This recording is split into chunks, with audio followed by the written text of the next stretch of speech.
All right, welcome to the Virtue Bowling Supply YouTube channel, your go-to place for non-staff, non-biased, multi-style reviews.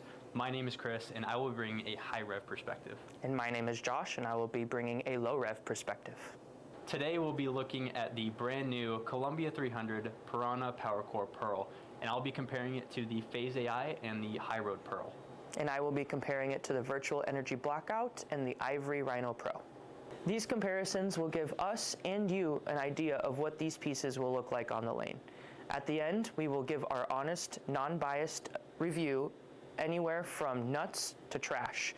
So make sure to smash that like button, and we'll see you out on the lanes.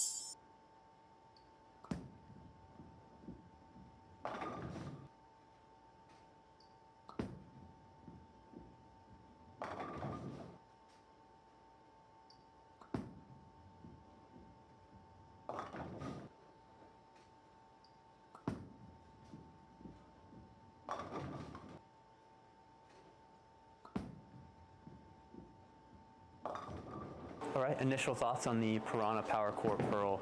Now this one confused me just a little bit.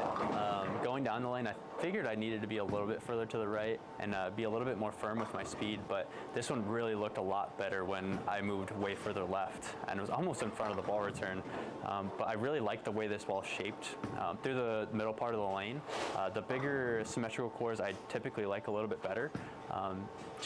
I think a little bit more rounded shape with the continuation is just something that I like to see, and this ball did that really well. So now we're going to go ahead and compare it to the Phase AI.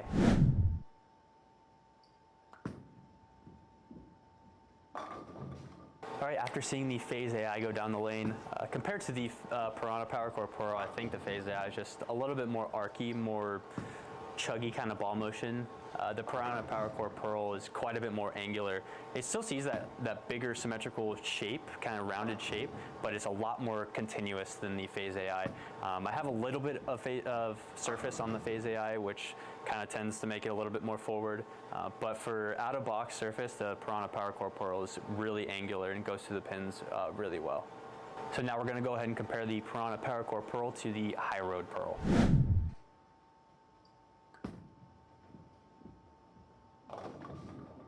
All right, after seeing the high-rev Pearl go down the lane, my high-rev Pearl is a little bit on the older end, so it doesn't quite cover as many boards as it used to.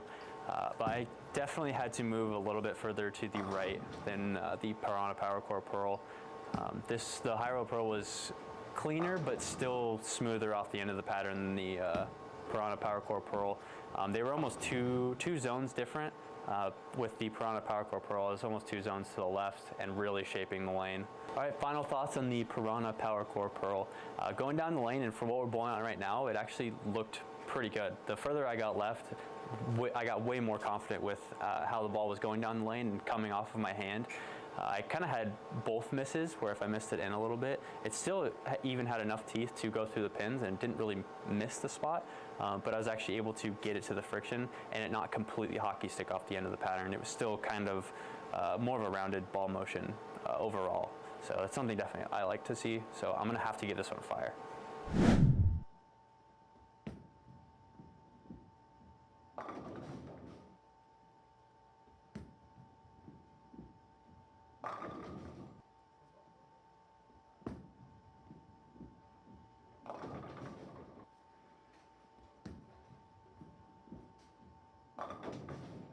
Just wrapped up throwing 10 shots with the Columbia300 Piranha PowerCOR Pearl. This ball definitely shocked me. I knew this ball was going to be clean, but I still felt like it was pretty strong through the mid lane. When I got it to friction, it didn't go crazy, but it still continued through the pins, and when I missed in, as long as I was soft enough with my ball speed, it was able to get off spot. If I was a little quick, it definitely missed the spot and wanted to continue a little longer than I'd like to see, but I was able to get a little further left, be a little softer with my hand, and it just kept striking. So now we're going to go ahead and throw 5 shots with the Virtual Energy Blackout and see how it compares.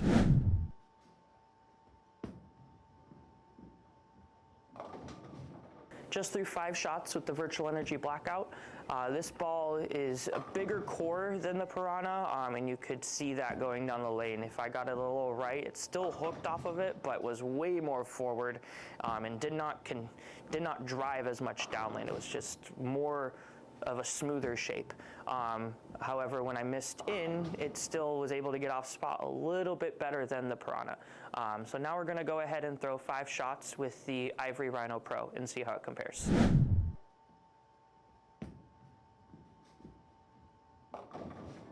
Just threw 5 shots with the Ivory Rhino Pro. This ball is pretty darn close to the Piranha. I would say it's a little bit earlier, but very, very close. I like this ball currently a lot. I don't get to throw it a lot just because there's not a lot of friction, but on something like this is definitely a ball that would come out of the bag. Again, just similar to the Piranha where I could get it right and it still continued through the pins but didn't go sideways off of it, and still gave me that control when I missed in. But again, had to be soft enough with my ball speed to get it off spot. Final thoughts on the Piranha PowerCOR Pearl.